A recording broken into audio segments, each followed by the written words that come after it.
2014 წლის 27 ივნისი საქართველოს თანამედროვე ისტორიაში ერთ-ერთი უმნიშვნელოვანესი თარიღია, რადგან სწორედ ამ დღეს მოეწერა ხელი საქართველოს ევროკავშირის შორის ასოცირების შესახებ ხელშეკრულებას, რაც ქვეყანას ახალ გამოწვევებსა და შესაძლებლობებს თავაზობს. მაშინ, როცა საქართველოს პრემიერ-მინისტრი ირაკლი ღარიბაშვილი ბრიუსელში ხელს აწერს ამ ისტორიულ დოკუმენტს, საქართველოში მოქმედი ქალთა პოლიტიკური მონაწილეობის სამუშაო ჯგუფის წევრი ქალთა ორგანიზაციები სახელმწიფო კანცელარიიდან პრემიერ-მინისტრს წერილობით მიმართავენ. ღიად დააფიქსიროს მხარდაჭერა გენდერული თანასწორობისა და გადაწყვეტილების მიმღებ დონეზე ქალთა წარმომადგენლობის გაზრდის შესახებ. დღეს ქალთა პოლიტიკური მონაწილეობა საქართველოში ჩვენ საინიციატივო ჯგუფს, ქალთა ორგანიზაციებს, რომლებიც მუშაობენ ქალთა გაძლიერებაზე პოლიტიკურ სივრცეში, შეგვაქვს განცხადება პრემიერ-მინისტრის სახელზე და ვთხოვთ მას შეხვედრას, იმისათვის რომ გავაზრდოთ ჩვენი ხედვა, მოგეხსენებათ, რომ ქალთა წარმომადგენლობა პოლიტიკურ სივრცეში არის ძალიან დაბალი და თვითონ რეიტინგების მიხედვითაც 126 ქვეყანაში 97 ადგილზე არის საქართველოს გენდერული თანასწორობის მაჩვენებლით.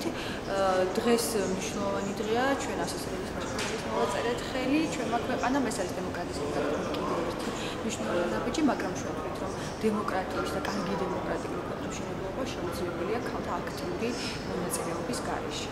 ადგილობრივი თვითმმართველობის არჩევნებმა აჩვენა, რომ ქალთა პოლიტიკური ჩართულობა საქართველოში დაბალია.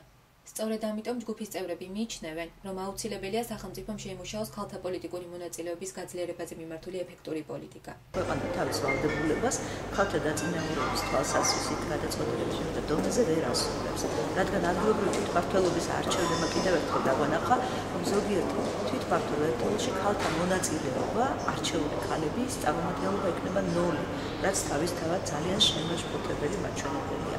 ჩვენ მივმართავთ პრემიერ-მინისტრს თხოვნით, რათა შეხვდეს ორგანიზაციებს, რომელიც ქალთა უფლებების დაცვაზე მუშაობენ, რათა მაქსიმალურად მიეწოდოს მას ინფორმაცია, თუ რა უნდა გაკეთდეს ამ მიმართულებით, როგორი რეკომენდაცია სჭირდება ადგილობრივ თვითმმართველობას კომისიების დაკომპლექტების დროს, თუმცა ეს პრემიერის სარეკომენდაციო დამოკიდებულება უნდა გაეთვალისწინონ გადაწყვეტილების ყველა დონეზე ქალთა დაწინაურების უზრუნველსაყოფად.